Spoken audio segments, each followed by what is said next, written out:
ኤልሳቤጥም ይላል የማርያምን ሰላምታ በሰማች ጊዜ መንፈስ ቅዱስ ሞላባት ይላል። ምን ሞላባት? ይገርማል።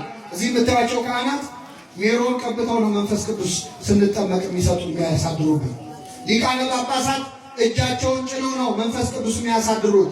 ድንግል ማርያም እንደ ካህናቱ ሜሮን ሳትቀባ እንደ ጳጳሳቱ እጇን ሳትጭን በሰላምታዋ ብቻ በኤልሳቤጥ ላይ መንፈስ ቅዱስ ሞላችባት። ወደ ኤልሳቤጥ ቤት የመጣች ድንግል ማርያም ወደ ሁላችን ቤት ትምጣለ። አዎ አመስግናት ነው። አይገርማችሁም? ገና ስትመጣ እኮ ድምጿን ስትሰማ ምን ሞላባት? አይሰማም? እመቤታችን ድምጿን ታሰማል። ድምጿ ምን ይሞላል? መንፈስ ቅዱስ ይሞላል። ጧን መስማት ብቻ ምን ብላ ይሆን? እንደው እንዴት አመሻችሁ ብላ ይሆን? እንዴት ዋላችሁ ብላ ይሆን? አናቅ። ብቻ ድምጿ መንፈስ ቅዱስ ይሞላል። ኤልሳቤጥ በሰማች ጊዜ መንፈስ ቅዱስ ሞላባት። በታላቅ ድምፅ ጮኸች ይላል። አንቺ ከሴቶች ተለይተሽ የተባረክሽ ነሽ፣ የማኅፀንሽም ፍሬ ሰው መንፈስ ቅዱስ ሲሞላበት እመቤታችንን ነው የሚያመሰግነው። መንፈስ ቅዱስ ሲሞላበት ከግድግዳ ጋር አይጋጭም። መንፈስ ቅዱስ ሲሞላበት አይንፈራፈርም። መንፈስ ቅዱስ የሞላበት ውዳሴ ማርያም ነው የሚጮኸው። በሉ እስኪ አንቺ ከሴቶች ተለይተሽ ምን ያልሽ ነሽ? የማኅፀንሽም ፍሬ የተባረከ። ቅድም ይህንን እኮ ሰምተነው ነበር። አንቺ የተባረክሽ ነሽ ያላት የለም ድንግል ማርያም? ማን ያላት? ቅዱስ ገብርኤል አንቺ የተባረክሽ ነሽ ብሎ ነበር። ኤልሳቤጥ ደግሞ ጨመረችበትና የማኅፀንሽም ፍሬ። አያችሁ? አሁን አንዳንድ ሰው አባታችን ሆይ ብለን እመቤታችን ሆይ እንላለን። ለምን እመቤታችን ሆይ ትላላችሁ? አባታችን ሆይ በሉ አለ እንጂ እመቤታችን ሆይ በሉ አለ ይላል።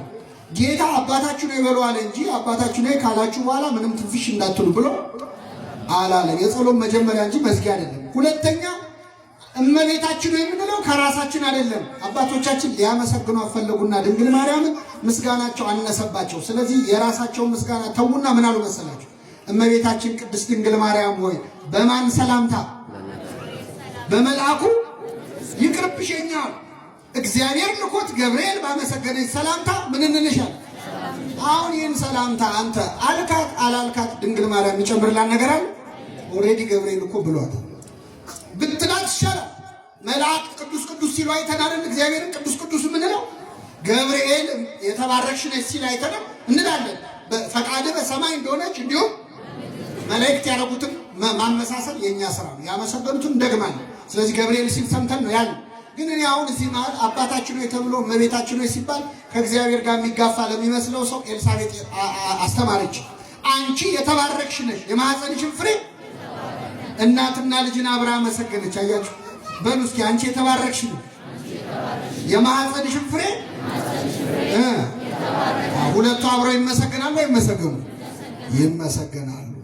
እመቤታችን ምን እንዳለች ታውቃላችሁ? በአንድ ገብርኤል በመልአኩና በአንዲት ኤልሳቤጥ ብቻ ተመስግኛ አልቀርም አለች። እነሆ ከዛሬ ጀምሮ ትውልድ ሁሉ ብፅዕት ክብርት ይሉኛል፣ ያመሰግኑኛል አለች። እነሆ ከዛሬ ጀምሮ ትውልድ ሁሉ ምን ይሉኛል? ይበሉኝ ያለችው ይሉኛል ያለችው ይሉኛል ያለችው አይደል? ይበሉኛል አለችው። እሷ ምስጋና ፈልጋ አታውቅም። ይሉኛል ያለችው ምን መሰላችሁ ምዕመናን? እዛ ኤልሳቤጥ ቤት ውስጥ ሆና አይነ ከርም ውስጥ ቆማ ዛሬ እንደምናመሰግናት ታያት ከሩቅ። የቡልቡላ ምዕመናን አሁን እልል ስትሉ ኤልሳቤጥ ቤት ቆማ ድንግል ማርያም እያየቻችሁ ነው። እስቲ እሷ እንደምታየው አድርጋችሁ እልል በሉ። አየችው ይህንን እልልታ። ይሄ ለእኔ ነው በእውነት ለእሷ አይመስለኝም።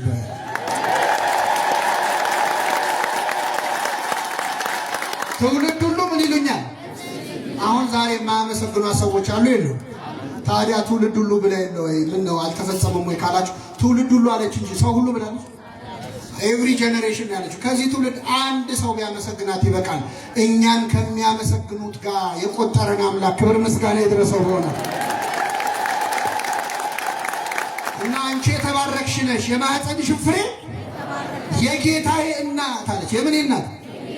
የአክስቷ ልጅ እኮ ነች። ደህና ነሽ ማርያም አላለች። የምን እናት? ድንግል ማርያም ክርስቶስን ከጸነሰች በኋላ በስሙ አትጠራም።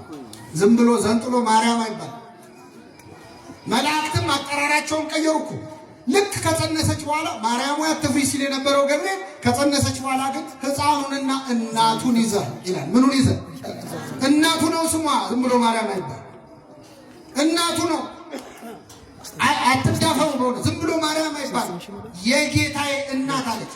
ዘመዷ እኮ ነች። እኔ ማነኝ አለች። ምንትኑ አነ ከመ ትምጽእ ሀቤ እሙለ እግዚእ። የጌታዬ እናት አንቺ ወደ እኔ ልትመጪ እኔ ማነኝ አለች። አይገርም? ኤልሳቤጥ እኔ ማነኝ የሚያስብል ማንነት አላት እንዴ? ቅድስት እኮ ነች ኤልሳቤጥ። ኤልሳቤጥና ዘካርያስ በእግዚአብሔር ፊት ጻድቃን ነበሩ ይላል።